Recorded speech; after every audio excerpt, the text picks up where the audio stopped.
Hello everyone, welcome to my channel EGVSR। आज की video में मैं आपको करवाऊंगी class 7 chapter 8 science wind storm and cyclone का पार्ट 4, जिसमें हम करेंगे topic air expand on heating and contract on cooling.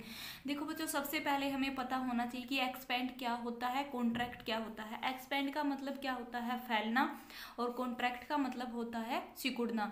कि जब एयर है ना, उसको हीट दी जाती है तो वो एक्सपेंड हो जाती है, फैल जाती है। बट जैसे ही एयर को कूलिंग दी जाती है तो वो क्या होती है, कॉन्ट्रैक्ट हो जाती है। कॉन्ट्रैक्ट का मतलब क्या होता है, सिकुड़ना। ओके, तो अब मैं आपको बताऊंगी ये एक एक्सपेरिमेंट से, एक्टिविटी के माध्यम से, कि कैसे एयर एक्सपेंड होती है हीटिंग से और कैसे कॉन्ट्रैक्ट होती है ऑन कूलिंग से। ठीक है, तो देखो बच्चों, क्या होता है, क्या है जो हमारी इसके कुछ एक इम्पोर्टेंट पॉइंट है। इस टॉपिक की जो एक्टिविटी है उसको करने से पहले आपको कुछ इम्पोर्टेंट पॉइंट का पता होना चाहिए कि जब एयर है ना, उसको हीट दी जाती है, व्हेन एयर इज हीटेड, हवा को गर्म किया जाता है तो उसका वॉल्यूम क्या हो जाता है, इंक्रीज होता है। जब वॉल्यूम इंक्रीज होगा तो बच्चों को क्या करेगा, ऑक्यूपाई ये बिगर स्पेस। बिगर स्पेस का मतलब क्या होता है, ज़्यादा स्पेस में फैलेगा। ओके, मतलब क्या है कि जब एयर को गर्म किया जाता है तो उसका वॉल्यूम इंक्रीज होता है। वॉल्यूम इंक्रीज होने की वजह से वो क्या, ज़्यादा स्पेस को घेरती है। ठीक है, बट एयर को जब क्या किया जाता है, व्हेन एयर इज कूल्ड, हवा जब ठंडी होती है तो वॉल्यूम क्या होता है बच्चों, डिक्रीज। ये साइन होता है डिक्रीज का। इंक्रीज का मतलब होता है बढ़ना और डिक्रीज का मतलब होता है बच्चों कम होना। ठीक है, जैसे ही वॉल्यूम कम होगा, जब हवा ठंडी होगी तो वो क्या करेगा, ऑक्यूपाई ए स्मॉलर स्पेस, तो वो कम स्पेस को घेरेगी। ठीक है, क्या है बच्चों, दो इंपॉर्टेंट पॉइंट। जब हवा गर्म होती है तो उसका वॉल्यूम इंक्रीज होगा, वॉल्यूम इंक्रीज होता है तो ज़्यादा स्पेस में वो फैलती है। ठीक है, बट जैसे ही हवा ठंडी होती है तो उसका वॉल्यूम डिक्रीज होगा, कम होगा, और वॉल्यूम के कम होने की वजह से वो कम स्थान को घेरती है। ठीक है, तो चलो अब मैं आपको कुछ एक्टिविटी करवाऊंगी। सबसे पहले मैं आपको बताऊंगी कि इस एक्टिविटी में किस चीज़ की ज़रूरत होगी। एक तो बॉइलिंग ट्यूब है, ओके, एक बैलून और एक बीकर जिसके अंदर लेना है गर्म वाटर। ठीक है, तो देखो क्या है ये बच्चों एक्टिविटी। हमने सबसे पहले क्या लिया है, एक बॉइलिंग ट्यूब लेनी है आपको। ठीक है, आप इसको घर पे भी ट्राई कर सकते हैं, बट एक सावधानी से करना है। देखो बच्चों, ये है बॉइलिंग ट्यूब। बॉइलिंग ट्यूब में क्या है, एयर है, ओके, और उसके ऊपर क्या है, बैलून है। पहले बॉइलिंग ट्यूब लेनी है, उसमें है हवा भरी हुई है और ऊपर क्या है, बैलून बांध रखा है। ठीक है, फिर क्या करना है, जो डायग्राम बी है, डायग्राम बी में क्या है, एक बीकर लेना है। बीकर के अंदर लेना है गर्म वाटर। ठीक है, मतलब हॉट वाटर, गर्म पानी इसके अंदर लेना है बीकर में। और जो ये बॉइलिंग ट्यूब थी, उस बॉइलिंग ट्यूब को इस बीकर के अंदर रखना है। देखो यहाँ पे है गर्म पानी। गर्म पानी की वजह से ये बॉइलिंग ट्यूब है जो ये गर्म होगी, और इसके अंदर जो हवा थी वो भी क्या होगी, साथ में गर्म होगी। हवा जब गर्म होती है तो क्या होता है बच्चों, जो मैंने ऊपर इंपॉर्टेंट पॉइंट थे उनमें बताया था कि जैसे ही हवा गर्म होती है उसका वॉल्यूम इंक्रीज हो जाता है और वो ज़्यादा स्पेस को घेरती है। ठीक है, तो देखो बच्चों, जो सेकेंड डायग्राम है इसमें है एक बीकर लिया। बीकर के अंदर जो ये फर्स्ट डायग्राम में जो ये बॉइलिंग ट्यूब थी वो हमने डाल दी है। जैसे ये पानी गर्म है, इसकी वजह से बॉइलिंग ट्यूब गर्म होगी, इसके अंदर जो एयर है वो गर्म होगी। एयर गर्म होने की वजह से एक्सपेंड होगी, फैलेगी, तो वो फैल के कहाँ आ जाएगी, इस बैलून्स के अंदर। और फिर ये बैलून क्या हो जाएगा, फूल जाएगा, क्योंकि इस बैलून के अंदर ये हवा भर जाएगी। इन्फ्लेटेड का मतलब क्या होता है बच्चों, हवा भरना। ओके, हवा से भरा हुआ ये गुब्बारा हो जाएगा, मतलब बैलून गेट्स इन्फ्लेटेड, ये बैलून क्या हो जाएगा, फैल जाएगा। बट ये डायग्राम सेकंड में हमने देखा कि जब बैलून, जो बॉइलिंग ट्यूब है जिससे बैलून बांध रखा था, उसको जब गर्म पानी में रखा गया तो ये बैलून फूल गया है। ओके, बट जैसे ही हम इस बॉइलिंग ट्यूब को ठंडे पानी में रखेंगे, जो डायग्राम सी है, जो एक बीकर उसमें लिया है कोल्ड वाटर, सेकेंड में लिया था हॉट वाटर, थर्ड में लिया है कोल्ड वाटर। जैसे इस बॉइलिंग ट्यूब को कोल्ड वाटर में रखेंगे तो ठंडे पानी की वजह से बॉइलिंग ट्यूब ठंडी होगी, जो इसके अंदर हवा भरी हुई थी, कूलिंग की वजह से उस एयर का वॉल्यूम कम होगा, वो कॉन्ट्रैक्ट होगी, कम स्थान लेगी, तो जो हवा इसके अंदर भरी हुई थी कॉन्ट्रैक्ट हो जाएगी। कॉन्ट्रैक्ट का मतलब क्या होता है बच्चों, सिकुड़ जाएगी। ठीक है, तो जो गुब्बारे के अंदर हवा थी वो सारी क्या हो जाएगी, सिकुड़ जाएगी, तो ये क्या हो जाएगा, डिफ्लेटेड। डिफ्लेटेड का मतलब क्या होता है, पिचकना। ओके, तो क्या देखा हमने एक्टिविटी फर्स्ट में, जो बताती है हमें air expand on heating and contract on cooling, कि जैसे ही बॉइलिंग ट्यूब को, जिसमें बैलून को बांध रखा था, गर्म पानी में रखा, तो गर्म पानी की वजह से ये हवा गर्म होगी तो वो एक्सपेंड हो रही है। ओके, बैलून ये फूल रहा है। बट जैसे ही ठंडे पानी में रखेंगे इस हम बॉइलिंग ट्यूब, और जो गुब्बारा इससे बंधा हुआ है, तो ये हवा कॉन्ट्रैक्ट होगी, और जो बैलून में हवा थी वो सारी क्या हो जाएगी, कॉन्ट्रैक्ट होगी, ये गुब्बारा पिचक जाएगा। ठीक है, तो क्या कंक्लूजन निकलता है इस एक्टिविटी से बच्चों, इसे एग्जाम में क्वेश्चन भी अराइज होते हैं कि कैसे आप एक एग्जांपल से बता सकते हैं कि air expand on heating and contract on cooling, ठीक है। तो वो एक बेस्ट एग्जांपल ये है जो आप घर पे भी ट्राई करके देख सकते हैं, बट देखना है सावधानी से। अगर आपको ये टॉपिक समझ में नहीं आता तो आप बार बार समझो, अगर फिर भी आपकी कुछ प्रॉब्लम है तो आप कमेंट बॉक्स में पूछ सकते हो। देखो इसका रीजन क्या आया है, when the boiling tube is place in hot water. देखो जो ये बॉइलिंग ट्यूब थी इसको जब हॉट वाटर में प्लेस किया गया, प्लेस का मतलब क्या होता है बच्चों, रखना। The air present in boiling tube gate heated. जो एयर इस बॉइलिंग ट्यूब के अंदर थी वो क्या होगी, गर्म होगी। हीटेड का मतलब क्या होता है बच्चों, गर्म होना। गर्म होने की वजह से वो एक्सपैंड होगी, okay, and its volume increase. जो मैं ये टॉपिक स्टार्ट करने से पहले ही बता चुकी थी कि जब एयर को गर्म किया जाता तो उसका वॉल्यूम क्या होता है, इंक्रीज हो जाता है, ठीक है।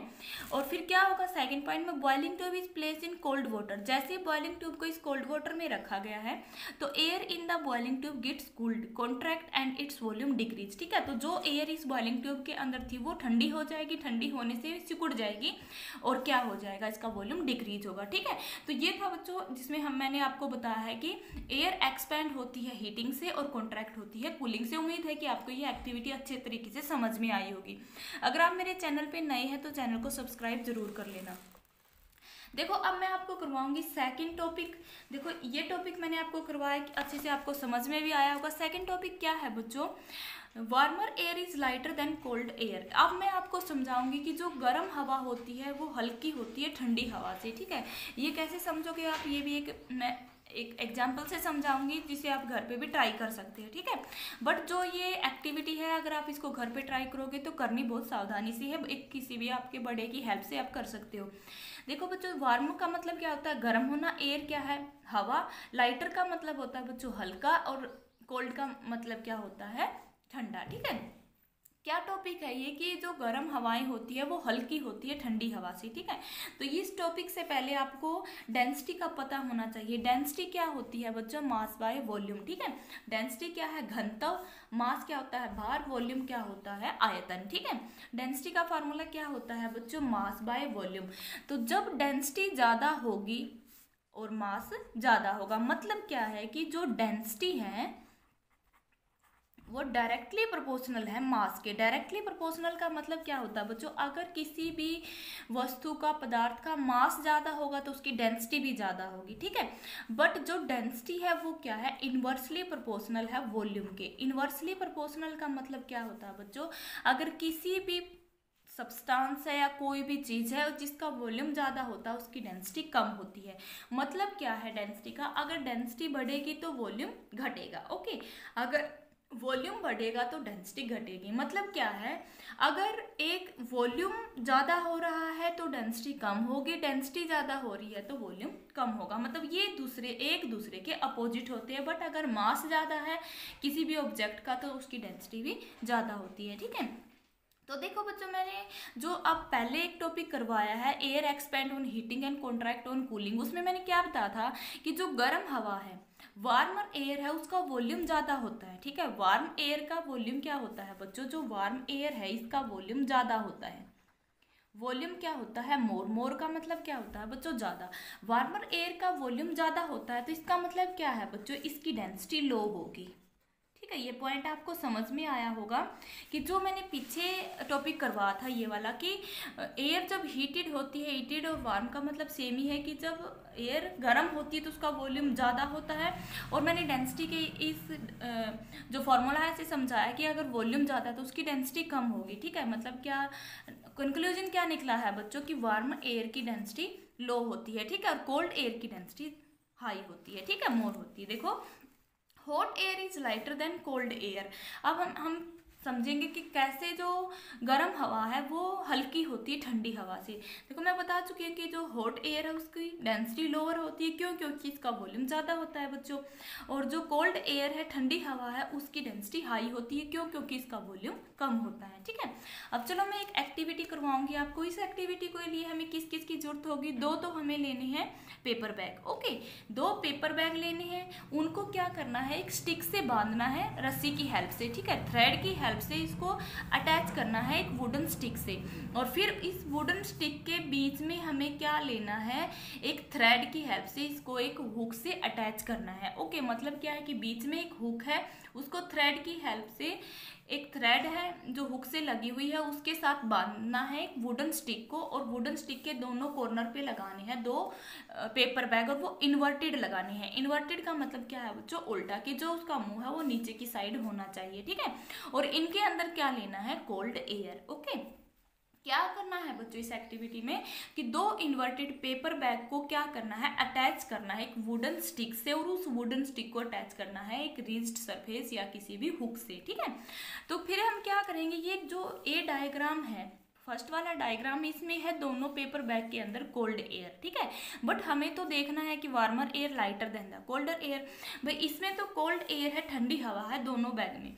बट जो मैं अब सेकेंड डायग्राम दिखाऊंगी उसमें क्या करना है बच्चों, कि ये तो था कोल्ड एयर का डायग्राम। जो सेकंड डायग्राम है, जैसे ही जो ये फर्स्ट वाला डायग्राम मैं इसमें बताऊंगी, इसके नीचे हम रख देंगे कैंडल, कैंडल को ऑन जला के रखेंगे। तो जैसे ही कैंडल को इस फर्स्ट वाले के नीचे रखेंगे तो ये क्या होगी, जो इसके अंदर की हवा थी ए वाले पेपर बैग की, वो गर्म होगी। गर्म होने की वजह से ये पेपर बैग ऊपर जाएगा, और जो ये राइट साइड का पेपर बैग था ये नीचे आएगा, ठीक है। तो जब आप इसको एक्सपेरिमेंट को करके देखोगे तो सेम ऐसे ही होगा। जैसे ए था, ए डायग्राम था, इसमें दोनों में क्या थी बच्चों, कोल्ड एयर थी। बट जैसे ही जो लेफ्ट साइड का पेपर बैग है, इसके नीचे हमने क्या रखी है, कैंडल ऑन करके रखी है। तो कैंडल को आप इसके नीचे लगाओगे तो यहाँ से क्या होगी, हीट आएगी। हीट आने की वजह से जो एयर थी यहाँ की वो गर्म होगी। गर्म होने की वजह से जो ये पेपर बैग है ये ऊपर की तरफ जाएगा, लैपटॉप होगा, और ये स्टिक है लेफ्ट साइड से ऊपर जाएगी और राइट साइड से नीचे आएगी। इसका मतलब क्या है कि हॉट एयर क्या है, लाइटर है देन कोल्ड एयर, ठीक है। क्योंकि जो चीज हल्की होती है वही तो ऊपर जाती है। जैसे तराजू है, तराजू में आप क्या करोगे, एक तरफ रख दोगे भारी सामान को, एक तरफ रखोगे हल्के सामान को। जो हल्का सामान होता है वो ऊपर जाएगा, भारी सामान है वो नीचे आएगा। सेम वैसा ही एक्सपेरिमेंट है ये, ठीक है। तो क्या करना है बच्चों इसके अंदर, कि जो ए डायग्राम था इसमें दोनों में हमने देखा कि दोनों पेपर बैग के अंदर कोल्ड एयर थी। बट जैसे ही आफ्टर अप्लाइंग हीट, हम हीट को अप्लाई करते हैं, जो लेफ्ट साइड वाला पेपर बैग है तो ये पेपर बैग ऊपर की तरफ उठेगा और राइट साइड वाला पेपर बैग नीचे होगा। क्यों, क्योंकि हॉट एयर, ये हवाएं इसकी गर्म हो जाए, क्योंकि नीचे हमने कैंडल ऑन की है, ठीक है। तो जैसे ही कैंडल को ऑन करेंगे ये हवा गर्म होगी, ये ऊपर की तरफ जाएगी, ठीक है। तो यहाँ से क्या कंक्लूजन निकला है हमारा, कि जो वार्मर एयर है वो हल्की होती है किससे, कोल्ड एयर से। तो क्या आंसर लिखोगे आप इस क्वेश्चन का, क्या रीजन डालोगे, क्योंकि ये जो आपके एग्जाम है उसमें भी पूछा जाता है कि explain warmer air is lighter than the colder air. तो आप इस एक्टिविटी को डाल सकते हो, ठीक है। तो क्या है बच्चों इसका reason, when a burning candle is place below the left side paper bag, ठीक है। मतलब क्या है कि जब लेफ्ट साइड के पेपर बैग के नीचे क्या लगाई है हमने, कैंडल लगाई है, ठीक है। तो the air above the candle flame gets heated, कि जो एयर थी इस कैंडल के यहाँ ऊपर तो वो क्या हो जाएगी, गर्म होगी, ठीक है। गर्म होते ही वो क्या होगी, gets heated, the hot air being lighter rise up and fills the left side paper bag after displacing the heavier cold air from it, ठीक है। तो क्या है बच्चों, जैसे कैंडल को यहाँ ऑन किया तो ये हवा गर्म होगी, लाइट होके हल्की होके ऊपर जाएगी, और जो लेफ्ट साइड की कोल्ड एयर थी वो डिस्प्लेस होगी नीचे की तरफ, ठीक है। So that the left end of wooden stick become lighter and move up, ठीक है। इसीलिए क्या होता है कि जो लेफ्ट साइड का एंड था इस लकड़ी का वो क्या होगा, हल्का होके ऊपर की तरफ जाएगा और राइट साइड वाला नीचे आएगा। क्यों, क्योंकि राइट साइड का जो पेपर बैग था उसमें थी ठंडी हवा जो भारी है, और जो लेफ्ट साइड का पेपर बैग है उसमें होगी गर्म हवा जो हल्की है, ठीक है। तो क्या रीजन आया बच्चों, मैं एक बार फिर आपको बताऊंगी। When a burning candle is place below the left side paper bag, जैसे ही लेफ्ट साइड के पेपर बैग के नीचे क्या लगाई गई है, कैंडल, मोमबत्ती को रखा गया ऑन करके, the air above the candle flame gets heated, तो उस कैंडल के ऊपर की हवा गर्म होगी, हॉट एयर बीइंग लाइटर, और गर्म हवा क्या होती है, हल्की होके राइज अप ऊपर की ओर उठेगी, and feel the left side paper bag after displacing the heavier cold air from it. और जो क्या था, जो लेफ्ट साइड का पेपर बैग था वो क्या, उसकी जो ठंडी हवाएं थी वो डिस्प्लेस होगी गर्म हवा में, और कोल्ड एयर किसकी साइड होगी, राइट साइड है। So the left end of wooden stick become lighter and move up, इसीलिए जो लेफ्ट साइड का एंड था वुडन स्टिक का वो उसके पेपर बैग की गर्म हवा होने की वजह से हल्का होकर ऊपर की तरफ उठेगा। ठीक है, उम्मीद है कि आपको ये दोनों एक्टिविटी अच्छे तरीके से समझ में आई होगी कि कैसे एयर एक्सपेंड होती है हीटिंग से और कैसे कॉन्ट्रैक्ट होती है कूलिंग से। ठीक है, और साथ में कि कैसे आपको समझ में ये भी आया होगा कि जो गर्म हवाएं है वो हल्की होती है ठंडी हवा से। अगर आपको ये वीडियो अच्छी लगी है, हेल्पफुल लगी है तो लाइक कीजिए, अपने फ्रेंड को शेयर कीजिए, बेल आइकन के बटन को प्रेस कीजिए ताकि मैं इसी लेसन का जो बचा हुआ पार्ट है उसकी वीडियो बनाऊं, उसकी नोटिफिकेशन आपको मिलती रहे। और मेरे चैनल को सब्सक्राइब जरूर करें। Thanks for watching.